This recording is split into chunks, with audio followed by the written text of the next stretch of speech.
Welcome to Beyond the Paradigm with me, Paul. This is episode number 7, UFOs, UAPs and aliens. Are we alone? This is part 2 of my series on this topic. It is a mammoth topic. I've been through loads of information, so there's going to be a third part to this. Just before I begin with my episode today, just like to give a shout out to my friends over at the Semi-Skeptic podcast, Chris and Aaron. I was recently on their show. We had a good conversation about many things, including the Nephilim. We looked at the question regarding my own Christian faith, but it was a good show. If you check them out, them guys, they talk about many different things: cryptids, vampires, simulation theory, all kinds of things. So thank you guys for having me on your show, and just encourage people to go over and listen to them on Spotify and on Apple Podcasts. So, UFOs, UAPs, aliens, spacecraft of exotic or non-human origin, and talk of further disclosure has been all over the internet recently, with the whistleblower David Grush making the startling claims that the US has a number of intact and partially intact craft of non-human origin, and the UFO incident in Las Vegas. It has been a very interesting time for UFO or UAP hunters everywhere. The incident in Las Vegas on April 30th was most fascinating, and it was sensational. The Vegas family called the police after aliens supposedly crashed in their backyard. Family members were recorded saying they saw an 8 to 10 foot person or monster with big eyes, and they said it's not human. In body cam footage, a man can be heard saying, "Me and him saw it," as he was speaking to a police officer about him and his friend. Police body camera footage also shows something falling from the sky. The police officer is heard saying to the family that they would not normally attend a call like this, but one of his colleagues had also witnessed something falling from the sky.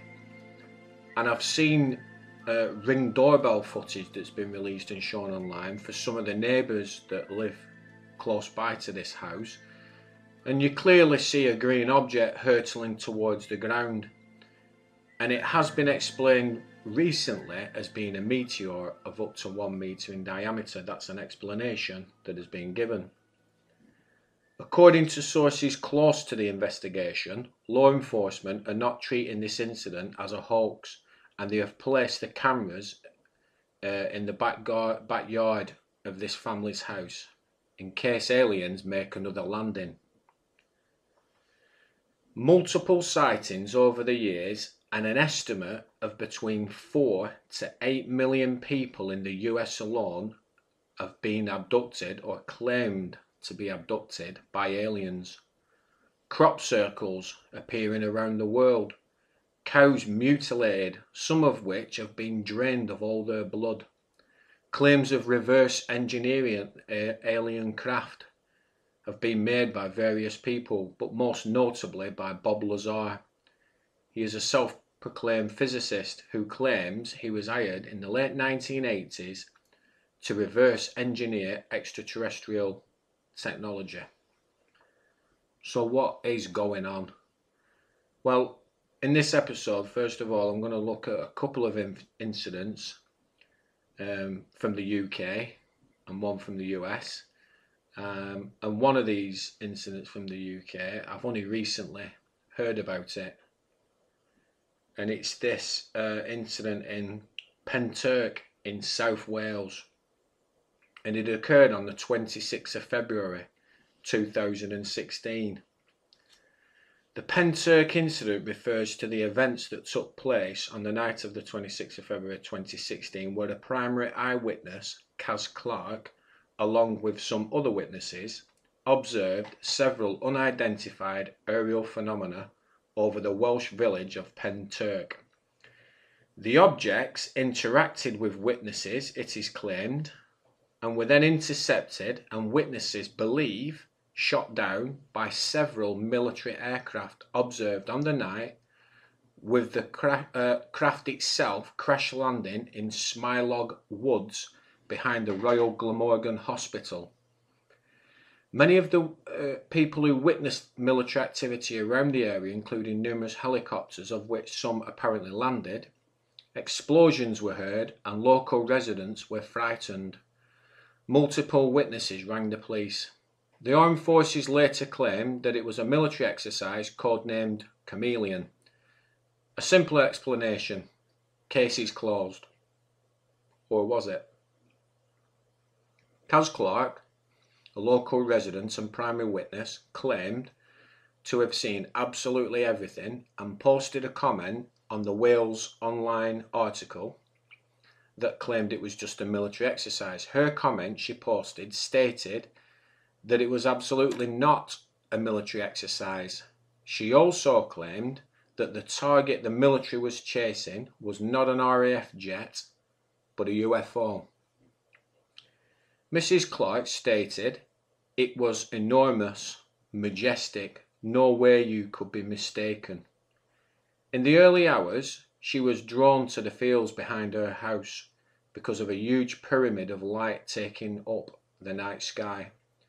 She went on to explain the first red light was high above the trees, thousands of feet up. She then went on to say as it neared the ground, it ejected a hand of lightning, not thin lightning, but thick like fingers, fire-coloured fingers. She states that she wished she would have had pictures or a video, but claimed that her mobile phone was not working. According to Mrs. Clark, she was scanned by the UFO in the sky before a red object went in one direction and a green object went in the other. At that point, a fleet of RAF helicopters arrived. Mrs. Clark said, "We believe the military aircraft shot them down.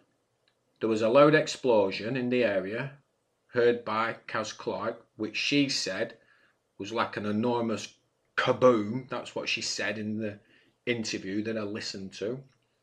And police transcripts from people within a 5-mile radius confirmed that there was loud explosions that woke people up and set off car alarms. Seismological data from the British Geological Survey confirm there was a seismological anomaly in the South Wales area that night. Supposedly, the explosion was near the Royal Glamorgan Hospital, and reportedly it shook the hospital, windows rattled.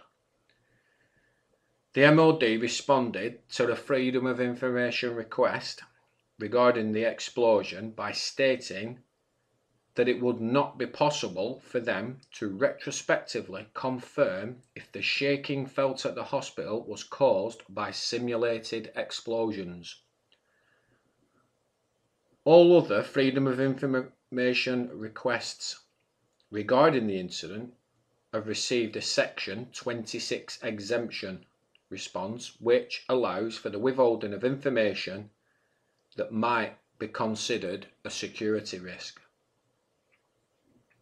The next morning, a Wales Online article stated that it was part of a military drill.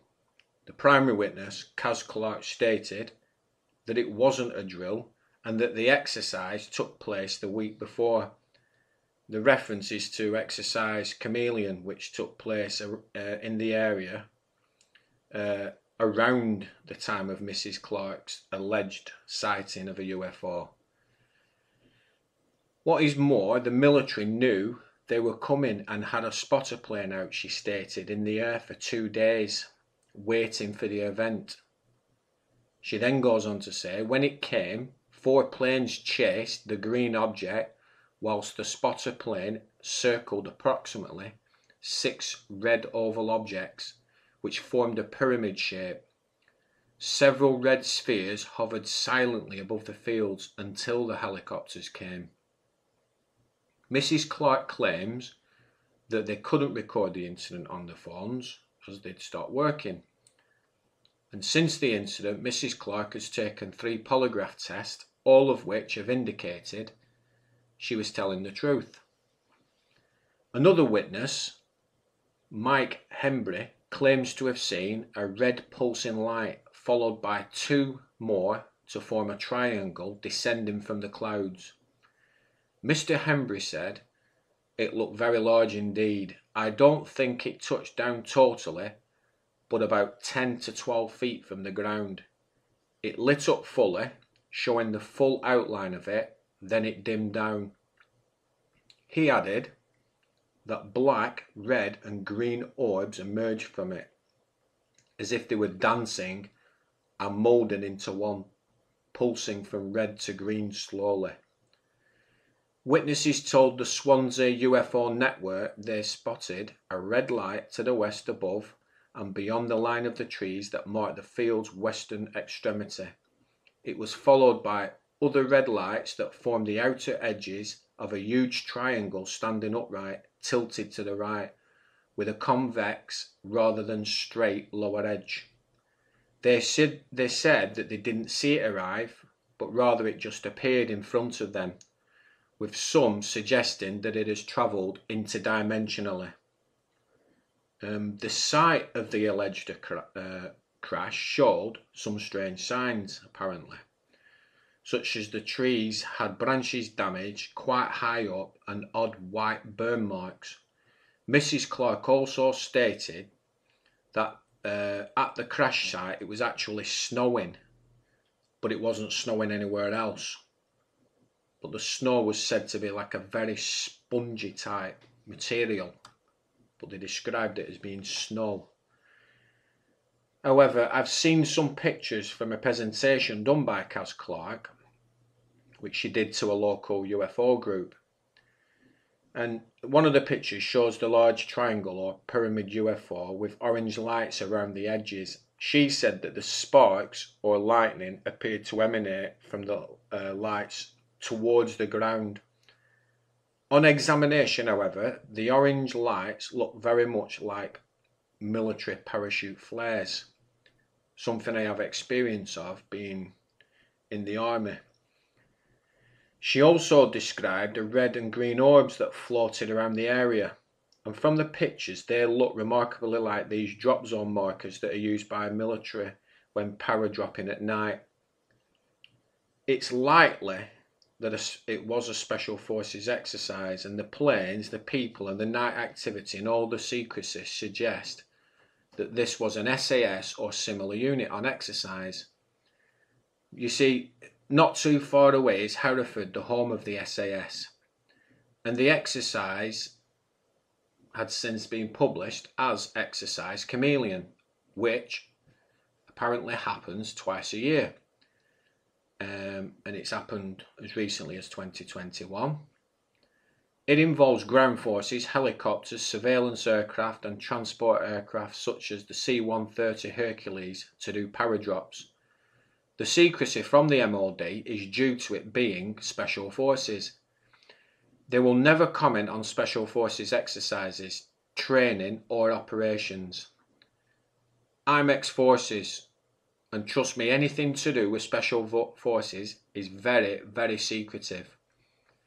In Afghanistan, I was on an escort mission to take an MI6 agent to a location that didn't exist. A black site. However, the MOD's responses don't help them because they responded to some of the freedom of information requests by not denying there was a pyramid-shaped craft, but they just said the old information, but it isn't in the public interest to release it. Now you can make of that what you will.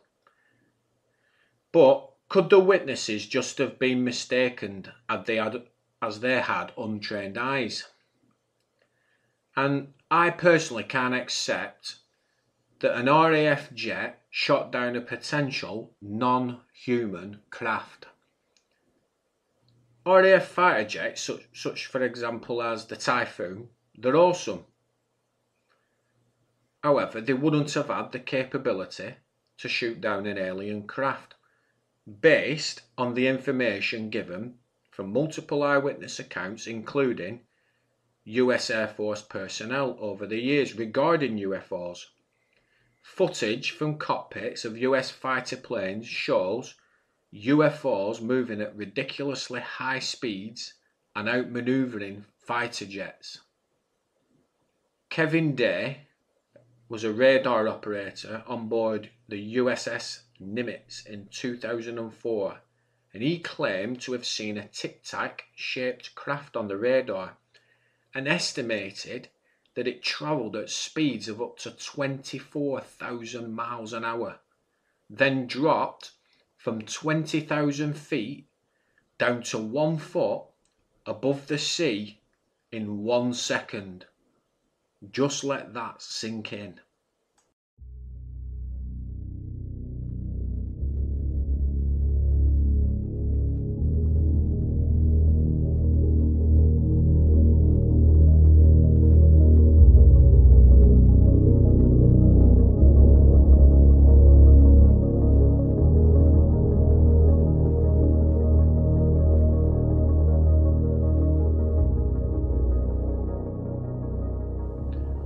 On the 6th of June 1980, 56-year-old coal miner Zygmunt Adamski left his home in Tingley in West Yorkshire to do some shopping.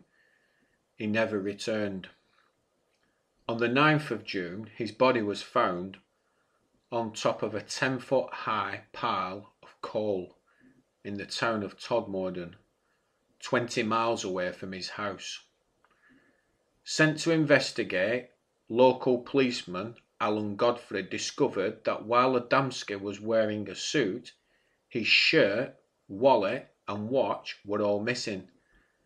Adamski's hair had been cropped in what PC Godfrey described as a roughly cut manner, and he only had 1 day's growth of beard, despite being missing for several days. The young policeman also reported that Adamski had mysterious burns on his neck, his head and on his shoulders. 5 months after the grisly discovery of Adamski's body, Todmorden once again was found itself at the centre of media attention. This time it was none other than the police officer, Alan Godfrey, who was in the eye of the storm. He was sent out at 5 in the morning to deal with a call about escaped cattle on a housing estate.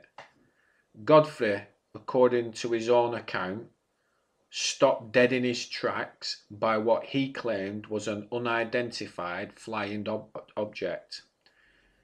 Godfrey said the object was a bright light in the sky, a rotating diamond-shaped vessel 20 feet high and 14 feet wide. Godfrey made a quick sketch of the object in his notebook and then grabbed his police radio to call the incident in. The line was dead. Suddenly it disappeared in a bright flash, and Godfrey found himself sitting in his car 30 yards further down the road.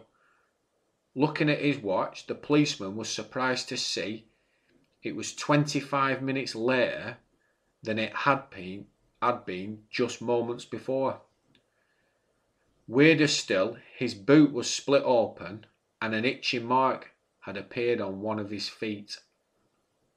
Baffled, Godfrey returned to where he had seen the light and discovered the road where his car had been was completely dry, despite the fact that it had recently been raining. Getting out to investigate the area, he found the cows he'd been looking for in the park next to the road. They had not been there before.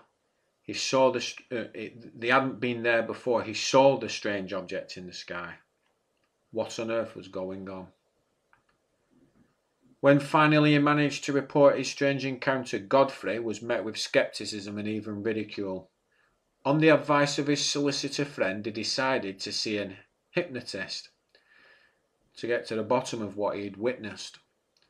And under hypnosis, Godfrey recalled that he had been blinded by the light and he'd passed out. He told the hypnotist that when he awoke, he was in a strange room being examined by several little creatures, and a tall, humanoid figure with a beard. Again, his claims were met with raised eyebrows and derision.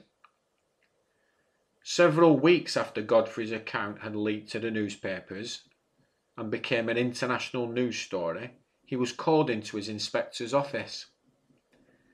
There sat a man in a dark suit and a tie, who introduced himself as the man from the ministry. He had with him a file containing Godfrey's drawing of the strange craft. Godfrey wasn't allowed to see the rest of the file, but assumed it also contained his account of the evening's events, plus his report on the mysterious death of Zygmunt Adamski. The man told Godfrey that he was to swear on the Official Secrets Act that he would not talk to anyone about what he had seen. Godfrey reluctantly agreed to this. The young policeman then encountered the same man on several occasions over the next few days, and it was clear he was being followed. Eventually, Godfrey confronted the man in his local pub, telling him to clear off. The man disappeared and was never seen again. Who was this mysterious man? Was he an MI5 agent sent to warn him off? Well, that's what PC Godfrey believes. Though another theory is that the stranger was actually from West Yorkshire Police, sent to warn Godfrey off from speaking to the press in an attempt to not draw any more attention to the force, as they were already getting a considerable amount of bad publicity over the Yorkshire Ripper case. Despite that, it later transpired that several other police officers and the bus driver had seen strange lights on the same morning of PC Godfrey's claims. Godfrey's claims were seen as an embarrassment to the force. He was eventually transferred to Wakefield, and an attempt was even made to have him sectioned. Godfrey later claimed that he was hounded out of the police for refusing to give up on his story. He also talked of the negative impact the incident had had on him and his family, and he said that he wished he'd never seen the UFO, particularly because of the effects on my children, he said. And he was later to reflect and say that it's not easy having a policeman as your father, but when he's a policeman who saw a UFO, it's even worse. Now, since these two incidents in 1980 in Todmorden and other areas of the West Yorkshire have become UFO hotspots, mysterious objects have been reported for 40 years across the Pennines in the skies above Hunthorpe, Rothwell, and in 2016 over the world-famous Ribble Head Viaduct, where strange lights could be seen hovering in the sky for several hours. Godfrey stated that what he saw was a nuts and bolts craft and not a trick of the mind, and this is what he told an audience in Halifax back in 2014. He said, "I have never seen anything like it. I would swear on the Bible it was from somewhere else. These things have been seen so many times above Todmorden. They call the area UFO Alley." Now, I'm sure that PC Godfrey believes what he saw, but the problem I have is what he described under hypnosis. He said he woke up in a room being examined by little creatures and a humanoid with a beard. Now, hypnotism may be defined as that art or practice of induction of a state of abnormal suggestibility by certain well-defined methods technically known as hypnogenic. Hypnotism enables the hypnotist to condition the subconscious automatic functions of the subject's mind. And this is the crux of the danger of hypnotic suggestion. So it's possible that through the power of suggestion under hypnosis, this caused PC Godfrey to make this elaborate claim. I don't trust what he said under hypnosis. Not that I'm saying I distrust what he said overall, but this statement about these little creatures and this humanoid with a beard that was brought out after hypnosis, I don't trust that. Now, here's a quote from an article I read regarding the dangers of hypnosis. As a result of hypnotic suggestion, subjects have stolen money, rushed to pick up rattlesnakes, thrown sulfuric acid into a man's face, which, unknown to the subject, was protected by an invisible glass. These researches are amazing and are commended to the reader. Put bluntly, through hypnosis, it is possible to force persons to commit crimes. Those who speak of the necessity for hypnotic suggestion to fit in with the subject's moral code should revise their concepts. Now, furthermore, regarding this incident with PCL and Godfrey, I made a Freedom of Information request to the Ministry of Defence, and the reason I did this is because reading various articles, it's been stated and claimed during my research that 2 investigators from the Ministry of Defence actually spoke to Alan Godfrey and looked into this incident. So I did a Freedom of Information request on the 5th of May this year, and I wrote to them and I said, I'm writing to you to request information regarding the incident of November 1980 in Todmorden, West Yorkshire, involving PCL and Godfrey. PC Godfrey witnessed a giant levitating diamond. PC Godfrey was visited by representatives from the Ministry of Defence who investigated this incident. Furthermore, relating to this incident, I would like any relevant reports and information generated. They responded by basically saying, a search for the information has now been completed and I confirm that no information in the scope of your request is held. That's from the Ministry of Defence. So they're telling me they've no information, yet it is a known fact that 2 UFO investigators from the Ministry of Defence investigated it and spoke to Alan Godfrey, but they say they have no information regarding this incident.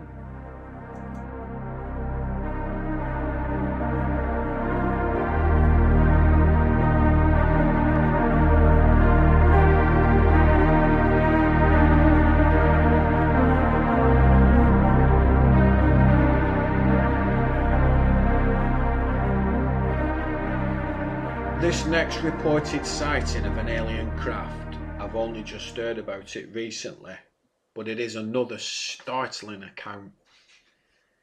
In March 1948, a 100-foot saucer is believed to have crashed just north of Aztec in New Mexico. Unlike the Roswell crash, which took place only 8 months previously, the Aztec UFO is believed to have landed mostly intact, with its occupants killed by the impact. The government is believed to have descended upon the isolated site and swept its contents up into a black hole of red-taped secrecy. The 1948 Aztec UFO crash incident is a controversial topic amongst those who discuss the extraterrestrial phenomena. There are all kinds of theories and talk of cover-ups and hoaxes. The story was first published in 1949 by author Frank Scully in his Variety magazine columns and later in his 1950 book Behind the Flying Saucers. According to Scully, in March 1948, an unidentified aerial craft containing 16 humanoid bodies was recovered by the military in New Mexico after making a controlled landing in Hart Canyon, 12 miles northeast of the city of Aztec.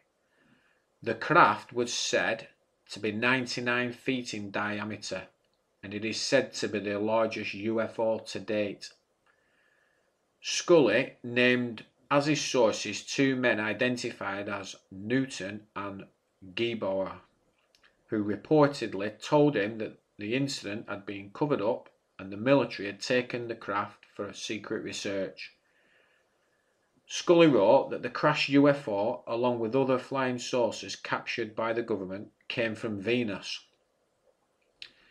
and worked on magnetic principles. According to Scully, the inhabitants stocked concentrated food wafers and, he says, quote, heavy water for drinking purposes, and every dimension of this craft was divisible by 9. Through the mid-1950s to the early 1970s, most ufologists considered the subject thoroughly discredited and therefore avoided it. However, in 1966, a book regarding the incident at Exeter mentioned rumours of dead alien bodies which were stored at the Wright-Patterson Air Force Base. And these rumours inspired the 1968 novel The Fortex Conspiracy. In 1974, ufologist Robert Spencer Carr publicly claimed alien bodies recovered near Aztec were stored in Hangar 18 at the Wright-Patterson Air Force Base, prompting official denials from the Air Force. However, in the late 70s, author Leonard Stringfield purported that not only was the incident real, but that the craft involved was one of many captured and stored by the US military. And in later years, many alleged first-hand accounts of the Roswell crash contained the Aztec crash story, with some claiming the craft was made of material impervious to wall heat, while others claiming that the craft was damaged by the crash. The supposed humanoid bodies were said to measure between 36 inches and 42 inches in height, and they only weighed about 40 pounds or 18 kilos in weight.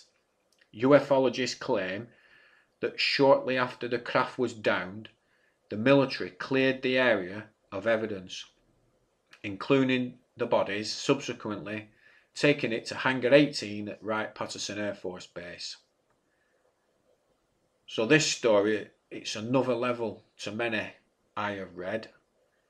And David Grush, the US Air Force intelligence officer and whistleblower, has also claimed that not only the US have interact craft of non-human origin, but they've also recovered the non-human pilots to these craft. And I've recently watched a documentary, and one of the men interviewed on it was a guy called Mark Magruder. He was the son of a former US naval fighter pilot.